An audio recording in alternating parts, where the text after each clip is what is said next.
Wala silang magawa sa kasalukuyang sitwasyon. Hindi sila makalapit. Mukhang walang may lakas ng loob na lumaban sa akin dito. Ano kaya kung pumunta ako sa bayan? Baka sakaling may malakas akong makalaban doon. Joaquin, tumigil ka. Huwag kang magpalamon sa kapangyarihan ng karit. Hindi ako nagpapalamon sa kapangyarihan ng karit. Ginagawa ko lang ang kagustuhan nito at kung ano ang talagang gamit ng karit na ito. Pag-uusap ng dalawa. Dali-daling umiwas si Nakadoy dahil winasiwas ni Joaquin ang karit papunta sa kanilang direksyon. Naloko na. Paano tayong makakalapit sa kanya? Kahit hindi ka direktang tamaan ng talim ng sandata, mamamatay ka pa din. Ano ngayon ang gagawin nating Kadoy? Sa ngayon hindi ko alam, Karamon. Kailangan natin Teka, nasan si Joaquin? Laking gulat nito dahil biglang nawala ang binata. Masama ito. Magpapadala ko ng mga kasamahan para sundan siya. Kadoy, pag-usapan natin ang susunod na akbang. Hindi dapat makarating si Joaquin sa bayan. Wika ni Karamon. Hindi akalain ni Kadoy na aabot sa ganito ang pangyayari. Inakala ng binata na magiging maayos ang lahat kapag nasa pangangalaga ni Joaquin ang karit dahil siya ang tagapagmana nito. Ngunit isang bagay ang nakaligtaan ni Kadoy. Ito ang likas na katangian ng karit. Nagkamali ako ng tanggihan ng pag-iwan niya sa akin ng sandata. Sana tinanggap ko na lang upang maiwasan ang ganitong pangyayari. Hindi to ang panahon para sisihin ang sarili, Kadoy.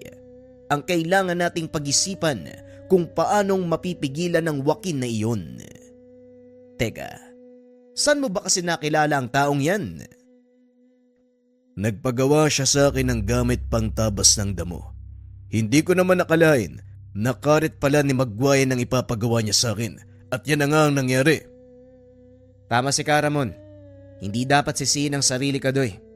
Hindi mo naman inaasahan na mangyayari to eh. Ituon natin ang pansin sa paghanap ng paraan kung paano matatalo ang karit. Ang iyong ama, siguro naman may nalalaman tungkol sa ganito mga sandata. Wika ni Solomon. Kasalukuyan silang nag-uusap sa tahanan nito habang ginagamot ang ilang sugatan. Hindi ko lang alam, Solomon. Kailangan ko siyang makausap. Pinasundo ko na siya sa mga tauhan, Kadoy. Bukas ng umaga ay nandito na sila. O siya, magpahinga muna kayong lahat, lalong-lalo ka na, Kadoy. Ipahinga ang isipan at katawan. Hindi ka makakapag-isip ng maayos kung magulo ang isipan mo. Naiintindihan ko, Solomon, at maraming salamat. Mas mabuti nga sigurong maidlip muna ako sandali. Ganyan din ang gawin ng iba sa atin. Magsalitan tayo sa pagbabantay. Wika ng sarhento. Wala namang nangyari ng gabing iyon. Hanggang kinabukasan maaga pa lang ay nagising na si Nakadoy. Sinalubong sa daan ang kanyang ama. Pagdating sa nayon, nag-agahan lang ang mga ito at pinag-usapan ang susunod na plano. Pasensya na sa abala, Mang Seloy. Ngunit kakailanganin namin ang iyong kalaman tungkol sa sandata ng mga bathala. Kaunti lang ang nalalaman ko tungkol sa mga sandata. Ngunit kung ang itatanong nyo ay tungkol sa sandata ni Magwayen, siguro hindi na kailangan pa ng dalubhasa para matukoy ang dahilan kung bakit nilamon ng kadiliman si Joaquin. At imbes na ang sandatang sumunod sa kanya, siya ang pinapasunod nito. Wika ni Mang Seloy. Dagdag pa nito. Ang sandata ni Magwayen ay mismong karet na ginagamit nito upang sumundo ng kaluluwa ng mga namatay. Ayon pa sa matanda, may kapangyarihan ito na kumuha ng kaluluwa ng mga nabubuhay. Ito ang kinakatakutan namin, Tay. Dahil ilan sa mga kasamahan na ang namatay dahil sa karet. Paano ba nating mapipigilan ang sandatang yun? Ano ka ba naman, Kadoy?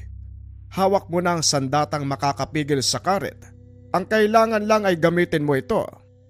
Hindi ko po ginagamit ang martilyo sa pakikipaglaban at ni minsan hindi ko pa nasusubukan dahil alam ko ang kakayahan nitong lumikha ay may kakibat na kakayahang sumira. Ikaw na mismo ang nakasagot sa tanong mo. May kakayahang lumikha at sumira ang martilyo ni Mapulon. Ito ang likas niyang kakayahan na maaari mong gamitin para matalo ang karet ni Bagwayen. Nasubukan mo na ang kakayahan nitong lumikha. Ngayon pag-aralan mong gamitin ang kakayahan nitong makasira. Mukhang mahabang panahon ang gugugulin ko para dyan. Pero sige, sisikapin ko po tay. Kung ito lang ang tanging paraan para mapigilan natin si Joaquin. Si Mapulon ang bathala ng paglikha at pagkawasak. Sinasabi sa alamat na siya ang simula ng lahat ng buhay dito sa mundo. At ang martilyong hawak mo ang siyang gamit ng bathala para isagawa ang dakilang plano ng paglikha. Kung ganon, nasa atin ang kasagutan. Kailangan na lang nating pag-aralan kung paano ito gagamitin. Kadoy, nasa likod mo kaming lahat. Wala na akong kakayahan, pero nananatili pa rin sa akin ang kaalaman sa lihim na karunungan. Ganon din ako. Maaari kitang tulungan para palabasin ang kakayahan ng martilyong yan. At syempre hindi naman ako magpapauli. Sa abot ng aking makakaya, tutulong ako.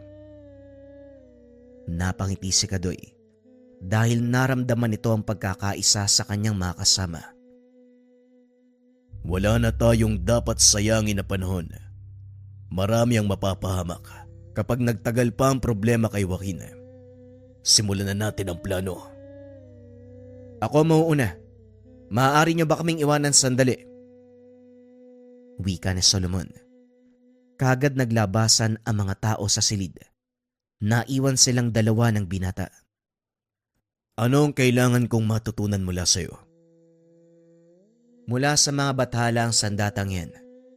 Sa makatuwid, may koneksyon ito sa mga celestial na siyang pangunahing pinagmulan ng kapangyarihan naming mga antingero. Maaaring may mga dasal na magpapagana sa kapangyarihan ng sandata.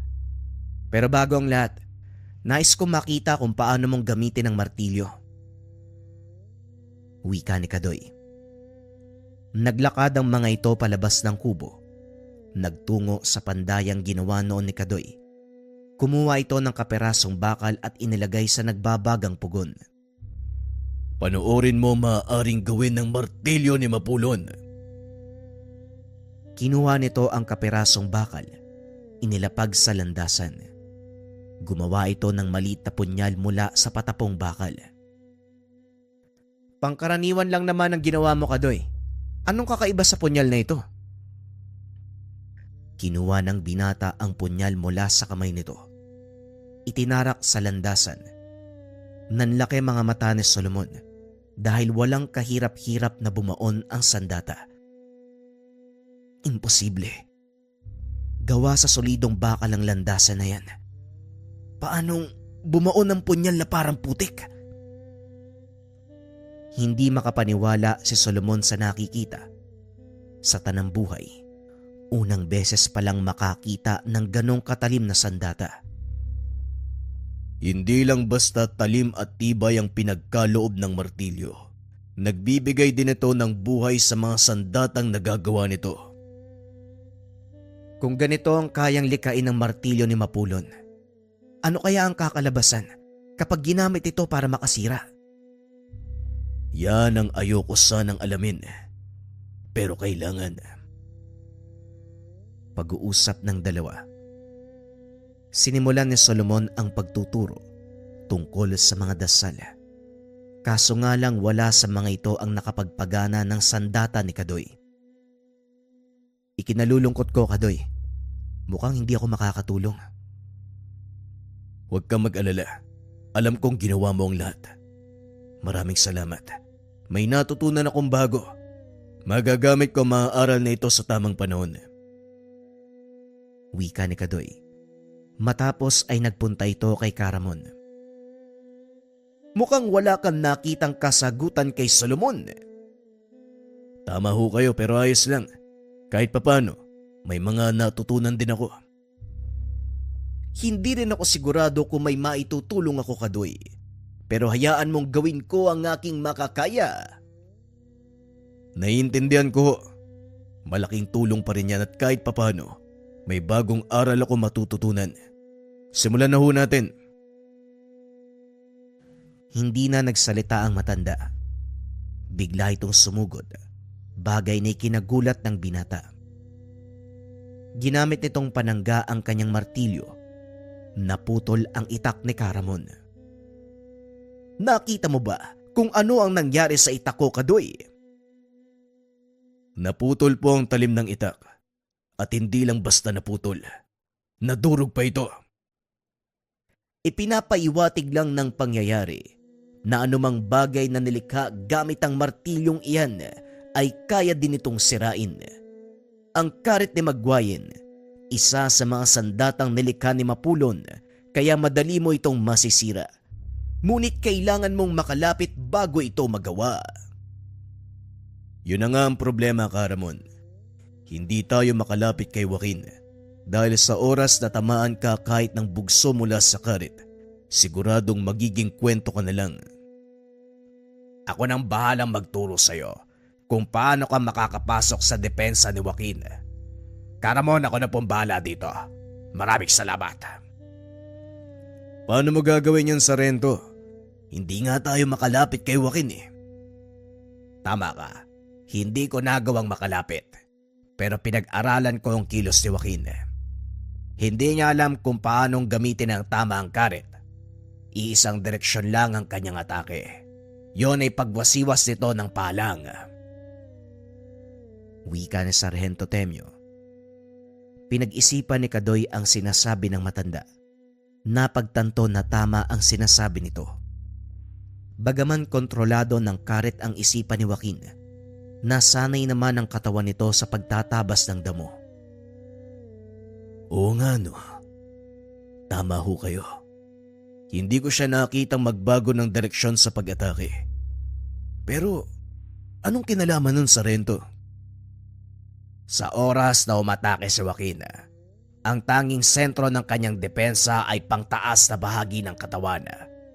Hindi nito napoprotektahan ng kanyang mga binti na malaki niyang kahinaan. Sa oras na mapinsala mo si Joaquin, maaaring mawala ang atensyon niya at tuluyang mabitawan ng karet. Yon ang kaisa-isa mong pagkakataon para agawin at sirain yon. Ngayon, para lubusan mong maunawaan, hayaan mong ipakita ko sa iyo ang ibig kong sabihin. Kumuha ito ng pangkaraniwang karet na pangtabas ng damo. Winasiwas ng pahalang na parang naggagapas. Tama. Maaari akong umatake sa bandang paanan ni Joaquin. Tama ka, Kadoy. Pero kailangan ng perpektong pagkakataon para gawin yon. Isang pagkakamali lang, siguradong mamamatay ka. Alam ko po, Sargento. Maraming salamat.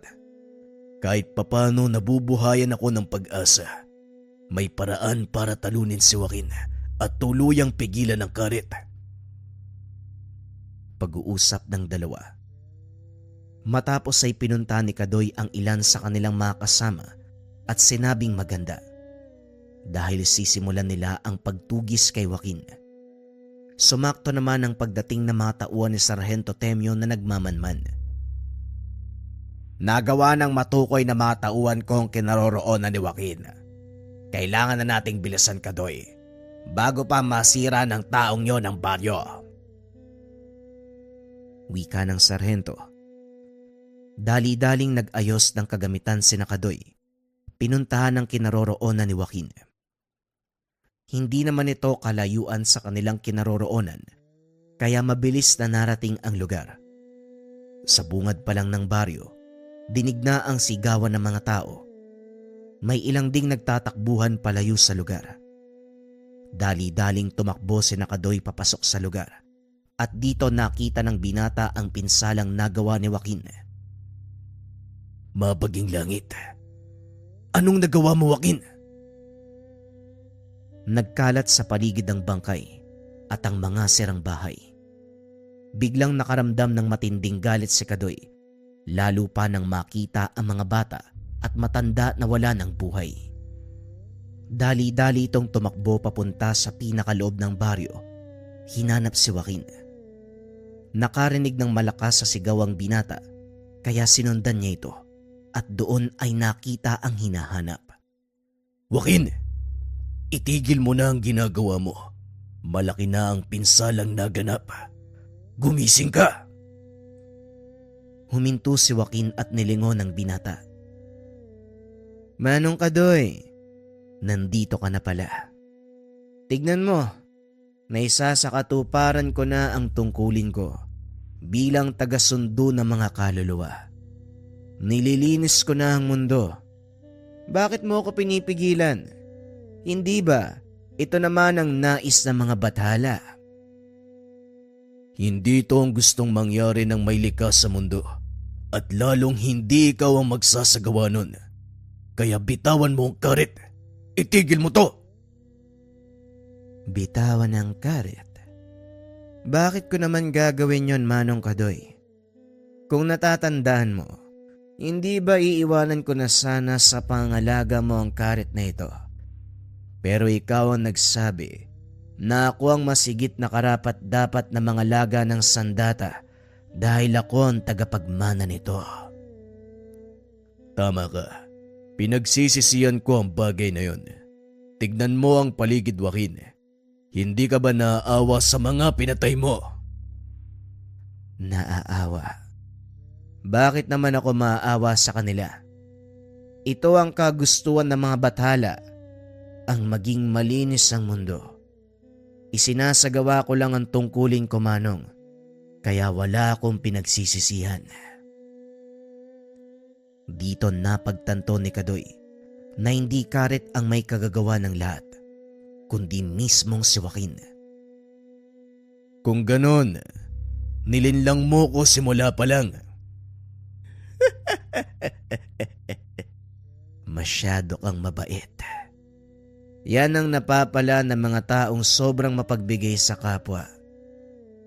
Oo, tama ka. Nilinlang kita para muli mong buhayin ang karet na sinira ng iyong ama.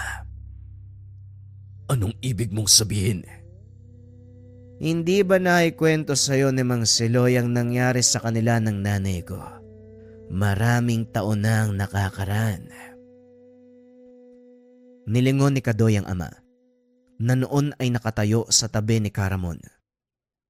Tay, anong sinasabi ni Joaquin? May alam ka ba tungkol dito? Maaring hindi niya ako nakikilala, pero hayaan mong ipaalala ko lahat, tanda. Ang aking ina ay si Ofelia. Pinatay mo siya gamit ang mismong martilyong hawak ng anak mo. Nanlaki ang mga mata ni Mang Siloy sa mga narinig. Nagbalik sa alaala nito ang mga pangyayari. Maraming taon na ang nakakaraan. Kaunting pagbabalik tanaw sa buhay ni Mang Siloy. Nang mga panong ito, hindi lang kilala bilang panday si Mang Siloy, kundi isang mabangis na manunugis sa mga aswang at mambabarang. May kaunting kaalaman sa lihim na karunungan, ngunit ang kinakatakutan na mga kalaban ay ang hawak nitong sandata. Minsan nang nagkaharap si Mang Siloy at ang kilalang mambabarang na si Ofelia sa isang laban, nang barangin nito ang anak na malapit na kaibigan ng matanda. Halos ikamatay ito ng dalaga, kaya naman gano'n na lang ang galit ni Mang Siloy. Nagpa siya itong tugisin ang ina ni Joaquin. Sa tulong ng mga manggagamot, natunto ni Mang Siloy ang kinaroroonan nito. Ofelia, ayokong humantong sa hindi ka nais-nais na tagpo ang pagharap natin. Kaya pakiusap, tanggalin mo ang sumpa sa anak ni Juan. Bakit ko naman gagawin yon, Siloy? Ano bang punot dulo ng pangyayaring ito? Ano man ang dahilan, hindi yun sapat para gamitin mo ang kapangyarihan ng barang para parusahan ng dalaga. Hindi mo naiintindihan ang nararamdaman ng isang ina.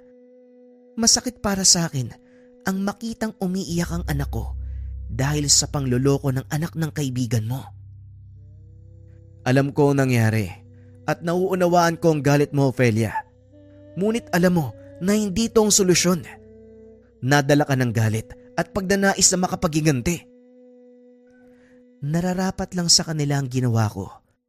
Tinuruan ko lang ng leksyon ng anak na dalaga ni Juan. Harap-harapan niyang niloko ang anak ko si Loy. Pero sa kabila ng ginawa niya, alang-alang sa'yo, tatanggalin ko ang sumpa. Maraming salamat, Ofelia.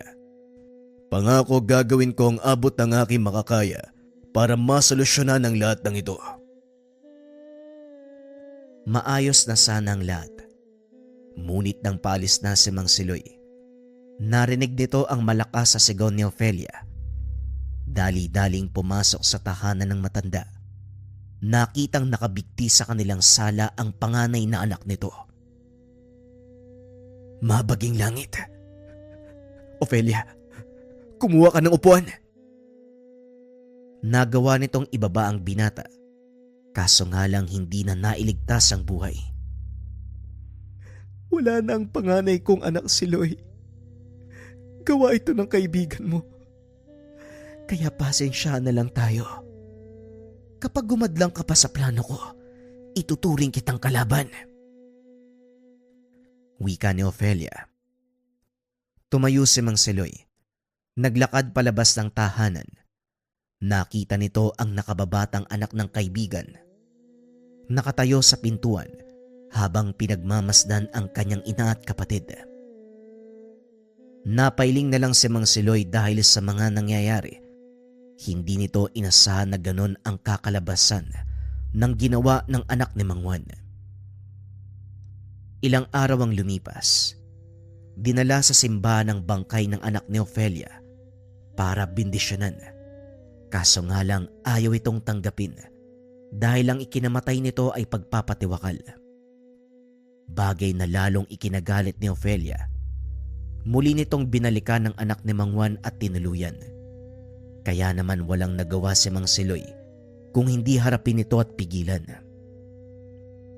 Dali-daling sinugod ng binata si Ofelia, dala ang martilyo ni Mapulon. Nakita nito ang matandang mambabarang na hawak ang karit ni Magwayen habang nakatayo sa bakuran. Alam kong darating ang pagkakataong ito, Siloy. Ginawa ko lang ang sa tingin kong tama, kaya kung naparito ka para pigilan ako, pasensya na. Pero ituturing kitang kalaban. Hindi ako titigil hanggat hindi nauubos ang lahi ng wanayan. Pasensya na din, Ofelia. Kaibigan kita. Pero hindi ko mapapayagan na gamitin mo ang sandatang yan sa paghiganti. Wika ni Mang Siloy. Dali-daling sumugod si Ofelia. Nakagad namang sinalubong ng matanda. Nagpang-abot ang dalawa. Nagpalitan ng mga atake. Kapwa ayaw magpatalo ng mga ito. Ngunit nakakalamang si Mang Siloy hanggang sa tuluyan nitong maputol ang hawak na karet. Bumagsak ang talim sa lupa na siya namang naging pagkakataon para kay Mang Siloy. Sirain nito ng tuluyan. Isang malakas na hampas ang pinakawala ng matanda, dahilan para masira ang karet. Nakakapanghinayang man na gawin to, Ofelia, pero wala na akong pagpipilian. Kasabay ng pagkasira ng karet, ang pagkawala ng kapangyarihan mo bilang mambabarang. Wala ka magagawa kung hindi ang sumuko. Wika ng binatang si Siloy. Sa pag-aakalang susuko si Ofelia, naglakad ito palabas ng bakuran. Hindi pa man nakakalayo ang matanda. Dinampot ng mambabarang ang itak na nakasandal sa gilid ng tahanan. Sinugod si Mang Siloy. Mabilis namang nakalingon ng matanda. Sinangga ang atake nito. Nagpakawala ng malakas na bugso ng enerhiya ang martilyo, dahilan para tumalsik ng malayo ang mambabarang. Tumama ito sa isang puno na naging sanhi ng kamatayan. Napailing na lang si Mang Siloy dahil labag sa kalooban niya ang nangyari. Nang mag-angat ng tingin ng matanda, nakita nito ang paslit na si Joaquin. Nakatitig lang ng masama sa kanya habang patuloy na umiiyak. Balik tayo sa kasalukuyan. Simula ng araw na yon, hindi ako tumigil sa paghanap sa inyo. Hindi rin nawala ang galit ko sa ginawa niyong pagpatay sa nanay ko. Hindi ko rin ginusto ang nangyari. Sinubukan kong pigilan si Ofelia pero wala akong nagawa dahil siya mismo ang sumugod kahit alam niyang pwede siyang mapahamak. Huli na ang lahat para pagsisiyan mo ang nangyari at ngayong abot kamay na kita. Sa tingin mo, papalampasin ko pa ang pagkakataong to. Nang mga sandaling iyon, si Kadoy ang nagsalita. Naririnig mo ba ang sarili mo, Joaquin? Anong magagawa ng paghiganti? Lalo kang ilulugmok sa putikan. Ikaw na rin ang nagsabi, huli na ang lahat. Kaya ano pa ang dahilan mo para gawin ang bagay na to? Marami. Gusto kong linisin ang mundo. Alisin ang mga taong kagaya nyo. Ipagiganti ang kamatayan ng aking ina at kapatid. Wika ni Joaquin, sabay wasiwas ng sandata. Mabilis namang itinulak ni Kadoy ang ama. Tay, umalis na kayo dito. Ako nang bahala kay Joaquin. Anak, isang bagay lang ang hihilingin ko. Huwag kang tutulad sa akin. Nauunawaan ko, Tay. Sige na, ako nang bahala dito. Katoy, saluhin mo! Wika ni Sarhento, sabay hagis ng kampilan. Nang masalo ito ni Kadoy, idinikit ng binata ang martilyo sa talim ng kampilan. Laking gulat ng mga naroon nang biglang magbago ang anyo ng martilyo. Humaba ang hawakan, naging kulay ginto. Masdan niyo ang totoong anyo ng martilyo ni Mapulon. Hindi ko akalain na makikita ko pa ito. Wika ni Mang Seloy. Namangha ang lahat dahil hindi nila inakala na masisilayan ang totoong anyo ng isa sa mga sandata ng Bathala. Ito ang gusto ko. Sana bigyan mo ko ng magandang laban, Manong Kadoy. Wika ni Joaquin, sabay sugod sa kinakatayuan ng binata. Nagpalitan ng atake ang dalawa at sa tuwing magtatama ang mga sandata, nagpapakawala ito ng malakas na enerhiya. Halos masira ang paligid, lalo na ang mga kabayang gawa sa kawayan at nipa. Nagpasya si Kadoy na ilayo sa lugar ang laban, kaya mabilis itong tumakbo palayo. Tatakasan mo pa ako. Sa palagay mo makakaligtas ka? Wika ni Joaquin sabay sunod kay Kadoy. Sundan natin sila. Maiwan ang ilan sa inyo. Tulungan ng mga tao. Magpapaiwan ako at tutulong sa mga taga-baryo. Ayokong masaksihan ng laban. Malakas ang pakiramdam ko. Mauulit na naman ang kaganapan. Naunawaan ko, Manong, pero kailangan natin itong pagdaanan. Ito lang ang paraan para mapigilan ang napipintong malaking panganib. Wika ni Sargento Temio. Matapos ay umalis na ito para sundan si Kadoy. Inilikas ng magkasanib na puwersa ng mga haring bakal at manunugis ang mga tao sa baryong iyon sa pangamba na maaaring bumalik si Joaquin. Samantala, patuloy pa ring sinusundan ni Joaquin si Kadoy hanggang sa makarating ang mga ito sa nasunog na kawayanan. Huminto si Kadoy sa kalagitnaan, hinarap ang paparating na kalaban. Natatandaan mo pa ba ang lugar na ito, Joaquin? Alam mo, ngayon ko lang napagtanto. Magaling kang manlinlang, lalo na ng mga sandali na pinalong mo ang apoy gamit ang karit. Kaya ako nga nasabing madali kang maloko dahil dito. Ako rin ang may gawa ng apoy na yon para masubukan ang taglay na kakayahan ng hawak mong sandata. Aminin ko natatakot ako sa lakas niyan. Pero yon ang hinahanap ko. Sa oras na matalo kita, kukunin ko ang hawak mong sandata. Malabong mangyari ang sinasabi mo, Joaquin. Alam mo bang nagpipigil lang ako kanina? Marami kasing madadamay eh. Ngayon mararamdaman mo ang buong lakas ng hawak kong sandata. Wika ni Kadoy, sabay hampas ng martilyo sa lupa. Bigla itong nabitak. Naglitawan ang matutulis na bato. Taglay ng sandatang hawak ni Kadoy ang elemento ng lupa, kaya nagagawa nitong manipulahin ang mga puno at malalaking bato. Mabilis namang nakaiwas si Joaquin. Gumante ng atake, ngunit winawasiwas lang ni Kadoy ang martilyo. Tumalbog lang ang atake ng kalaban. Sumugod papunta kay Joaquin ang binata. Nagpalitan ang mga ito ng atake. Kapwa ayaw magpatalo. Ang isa ay punong-puno ng paghigante. Samantalang ang isa naman, puno ng determinasyon, pigilan ang napipintong panganib. Alam mo, Manong Kadoy, isang bagay lang ang pinagtataka ko. Parehong-pareho kayo ng iyong ama. Bakit gustong-gusto niyong ialay ang mga buhay niyo para sa ibang tao? Ano ba ang pakinabang nila sa inyo? Hindi kailangan na meron kang pakinabang sa isang tao para tumulong, Joaquin. Ando na tayo sa katotohanan na hindi tayo mabubuhay na nag-iisa. Ngunit hindi yun dahilan para mag-antay ng kapalit. Lahat ng nagagawa natin ay para sa kapwa. Muling wika ni Kadoy. Nagpakawala siya ng atake. Kahit pa mamatay ka. Nakakalokong isipin. Pero ako kailanman, hindi ako gagawa ng kahit ano para sa aking kapwa. Lalo pa kung wala akong papakinabangan mula sa kanila.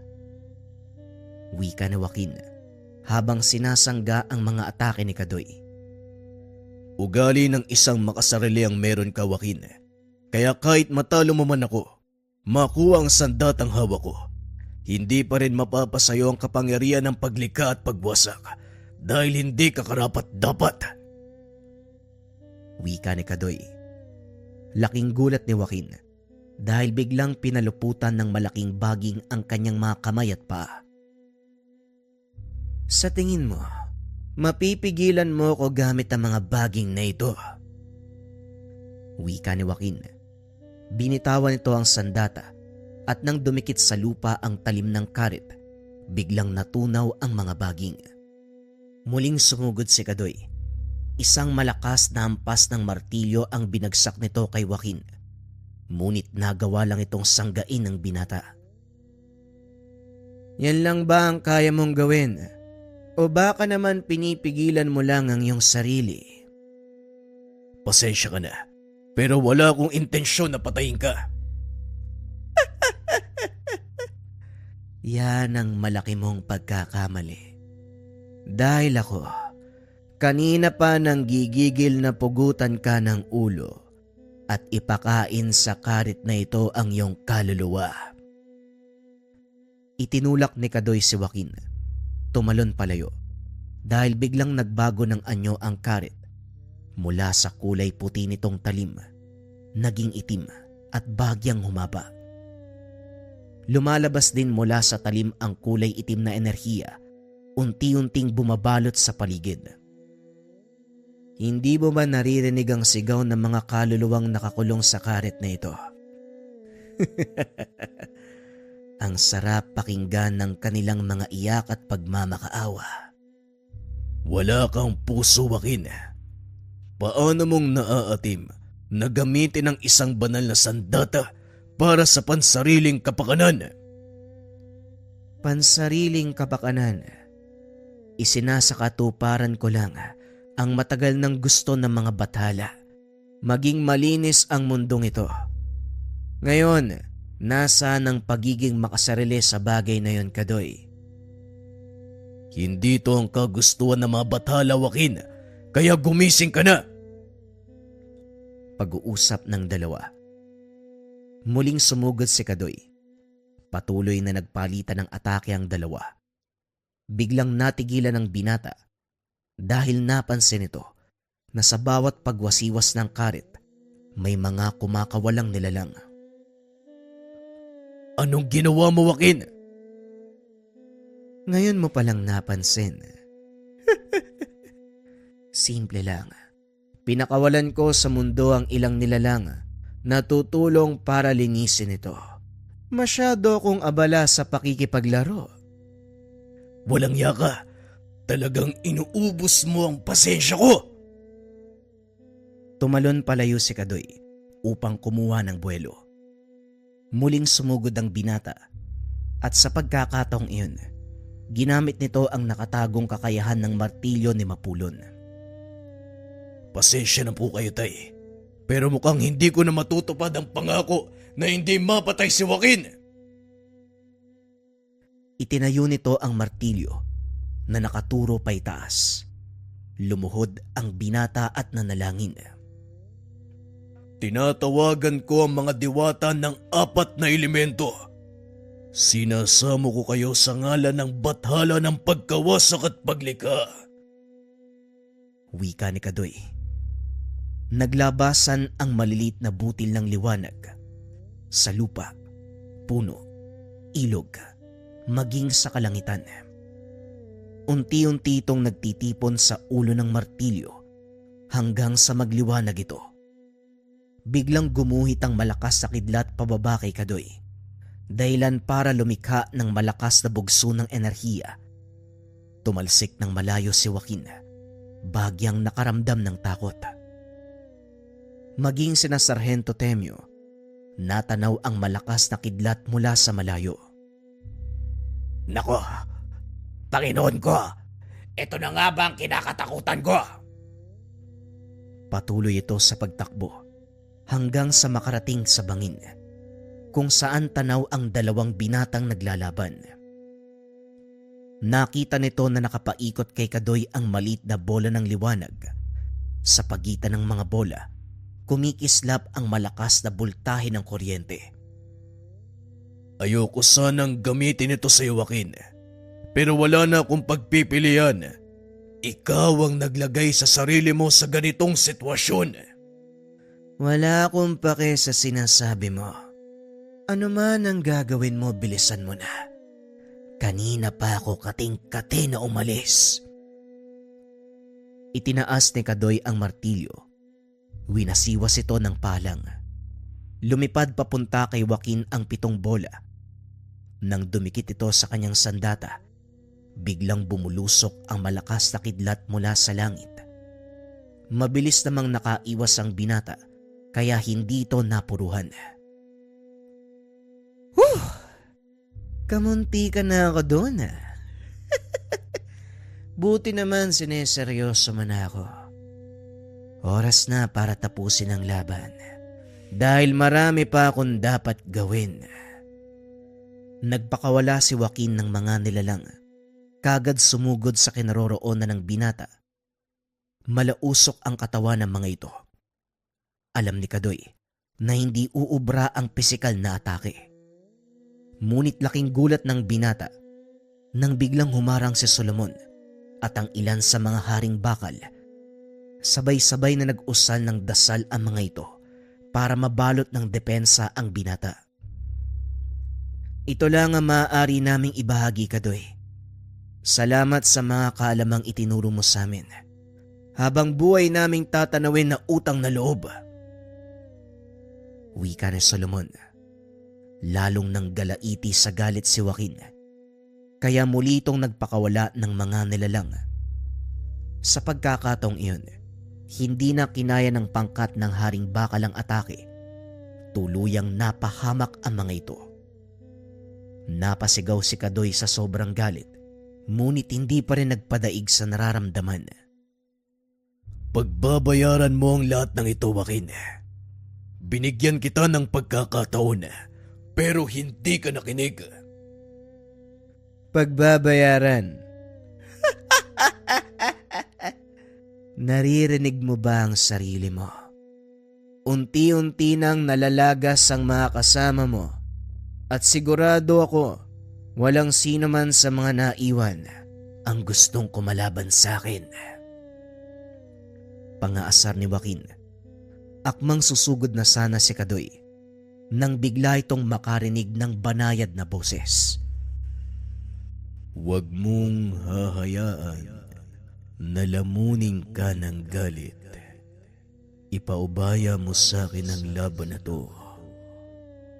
Biglang nagdilim ang paningin ni Kadoy hanggang sa tuluyan nitong mawalan ng malay. Samantalang sina Sargento Temyo naman, patuloy lang na pinapanood ang laban. Nagulat ito nang biglang nag-iba ang kilos ni Kadoy. Teka, parang nag-iba ang kilos si Kadoy.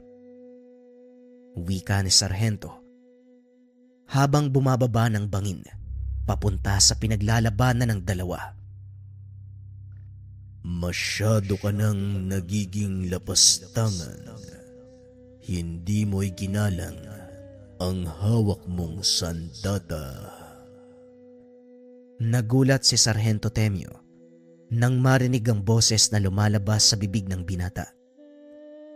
Mabaging langit, Bathalang Mapulon, ikaw ba yan? At sino ka naman? Bakit ka nakikialam dito? Alam nito, hindi na si Kadoy ang kausap ng mga sandaling iyon. Bakit ako nangingialam? Ako ang may likha ng sandatang hawak mo.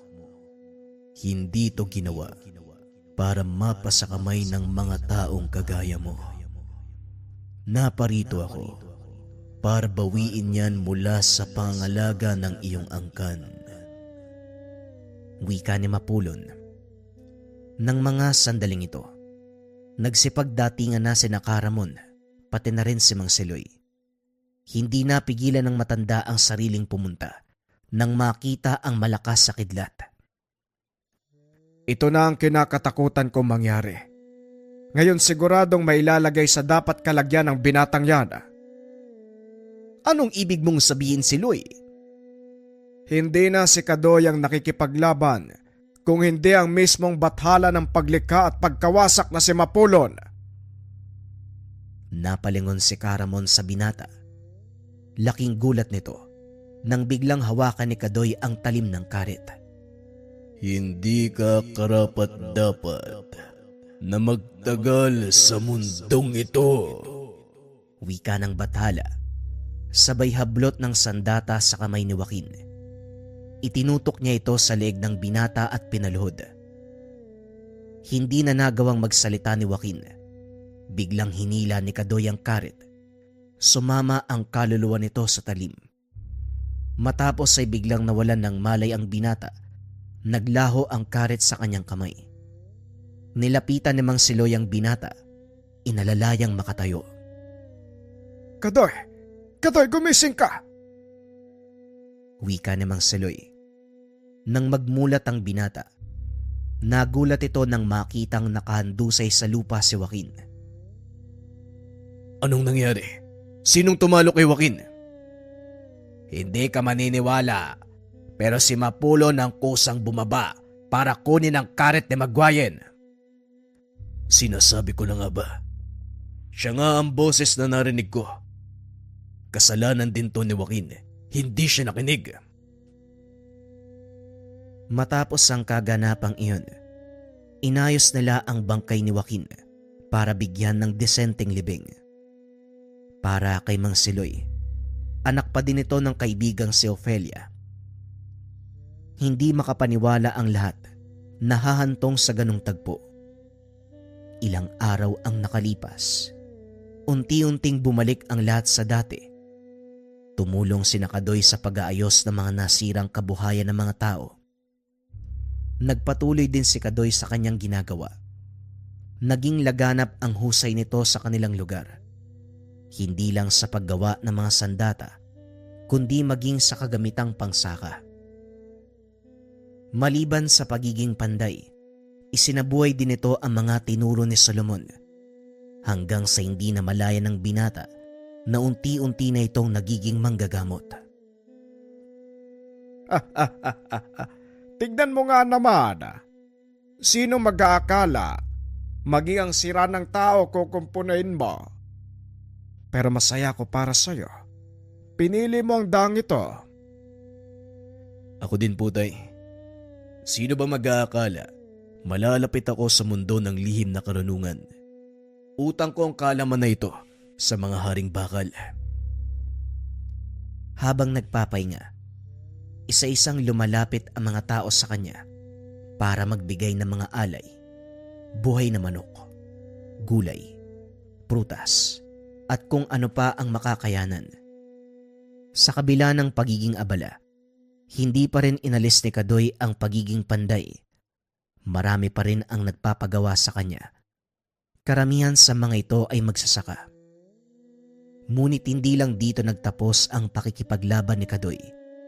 May mga taong naghahangad na makuha ang martilyo. Isa na nga dito ang mambabarang na si Hiner. Pumunta ito sa kanyang pandayan para magpagawa. Ngunit dahil sa may kaalaman na si Kadoy sa lihim na karunungan, kaagad niyang naramdaman ang kakaibang presensya. Gandang umaga sa'yo. Nais ko sana ipagawa ang aking pangararo. Walang problema. Pero sigurado ka ba, ito lang ang sadya mo sa akin?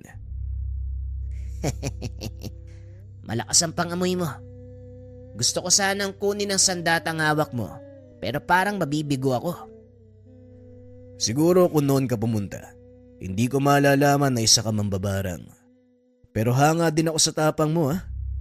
Ngayong kilala na kita, maaari ko bang malaman ko noong dahilan mo kung bakit mong gusto makuha ang martilyo? Ang martilyong yan ay pagmamay-ari ng bathala ng paglikha at pagkawasak. Ito ay mainam na pagkunan ng lakas para sa aming mga mambabarang. Huwag kang mag-alala dahil iba ako sa mga mambabarang na kilala mo. Kung ganun, maaari bang malaman ang pangalan mo? Hiner ang pangalan ko. Ang kakayahan ko sa pambabarang, ginagamit ko para makatulong sa iba. Ginagamit sa kabutihan? Gaya ng ano?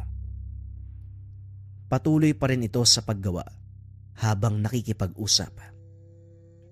Ang pambabarang, hindi lang ginagamit sa pamiminsala. May kakayang makagamot at malungkot mang sabihin, pero unti-unti nang nauubos ang aming kapangyarihan at kailangan namin ng martilyo para may pagkunan kami ng lakas. Napahinto sa pagtatrabaho si Kadoy. Naupo sa harapan ng lalaki. Hindi rin naman siguro lingid sa kaalaman mo. Hindi ko pwedeng ipagkatiwala sa iba o ibigay kahit kanino man ang sandata. Kaya pasensya na. Pero gagawin ko ang lahat para hindi mo ito makuha sa akin. Huwag kang mag-alala. Wala akong balak na kunin sa pangalaga mo ang martilyo. Sa halip makikiusap ako sa'yo. Tulungan mo kaming makabangon. Paanong tulong ang magagawa ko sa inyo? Isa kong hamak na panday. Hindi ako magpupunta sa lugar na to nang walang sapat na kaalaman tungkol sa'yo. Kaya nakikiusap ako dahil ikaw lang ang pag-asa ng aming samahan. Alam kong hangad mo din ay kabubuti ng nakararami, kaya nagbakasakali akong lumapit sa'yo. Hindi ko alam kung paano ako makakatulong, pero sige, susubukan ko. Maraming salamat kaibigan. Kung hindi mo mamasamain, isasama ko ang mga natira sa amin pagbalik dito. Kung yan ang gusto mo, nandito lang ako sa pandayan. Matapos makuha ang pagpayag ng binata, umalis na si Hiner. Ilang linggo ang nakalipas bago ito bumalik. Nagulat si Kadoy nang makitang ilang katao ang kasama nito. Ipagpaumanhin mo kaibigan ha. Napadami yung sumama sa akin eh. Lahat sila namamangha sa kakayahan mo. Gusto kang makita ng personal. Ayos lang. Malawak ang aming bakuran. Maaari kayo magtayo ng maliit na kubol at pansamantalang manatili kung gusto nyo. Maraming salamat, hayaan mo. Makakabawi din kami sa kabutihan mo. Nang mga sandaling iyon, kinausap ni Kadoy ang mga kasama nito. Nakaisip ang binata ng isang paraan para maibalik ang nawawalang kakayahan ng mga mambabarang. Gumawa ang binata ng punyal para sa mga ito. Isinali ni Kadoy ang bahagi ng kapangyarihan ng martilyo upang makatulong sa kanila. Gamitin nyo ang mga punyal para sa ikabubuti ng mas nakararami. Malaking tulong ang ginawa mo kaibigan. Hindi ko inakala na aabot tayo sa ganito. Maliit na bagay kung ikukumpara sa maaari niyong may tulong. Ito lang ang maaari kong gawin upang umalalay sa inyong pangailangan sa pagtulong sa iba. Nanatili ang mga mambabarang sa kanyang bakuran. Sa mga panahong naroon sila, maraming natulungan. Nagkalat ang mga ito sa buong paligid. Madalas bumibisita ang mga mambabarang kay Kadoy para magdala ng alay bilang pasasalamat. Sa paglipas ng mga taon, nagkaroon ng sariling pamilya si Kadoy. Pinamana ang lahat ng kaalaman sa anak. Buong puso itong tinanggap. Pinaglinang ang kaalaman. Habang tumatagal, lalong nakikilala ang pandayan ni Kadoy. Ipinalaganap din ng kanyang mga anak ang kanilang magawa sa pamamagitan ng pagtatayo ng mga pandayan sa lugar kung saan man sila mapadpad. Nagkaroon ng 5 anak si Kadoy. Karamihan sa kanila napadpad sa bahagi ng Luzon. Kagaya niya, nakilala din ng tao ang kanilang magawa. Naging moderno man ang panahon, ngunit hindi pa rin nawala ang kalidad ng kanilang magawa. Nanatili sa tradisyonal na pamamaraan ang pamilya ni Kadoy. Dahil mas gamay nila ang prosesong ito, mas pulido na nagagawa ang bawat detalye, lalo na ang mga patalim. Sa katunayan, ang ilan sa mga ito ay nagamit pa sa mga kilalang pelikula dito sa bansa, maging sa ibang bahagi ng mundo. Halos walang nakakaalam ng totoong kwento ni Kadoy at ng kanyang magawa. Ngunit makikita ito sa bawat kutsilyo, itak, espadang ginawa ng bagong henerasyon na nagmula sa kanya. Pinanatili ng mga ito ang tradisyon ng paggawa ni Kadoy.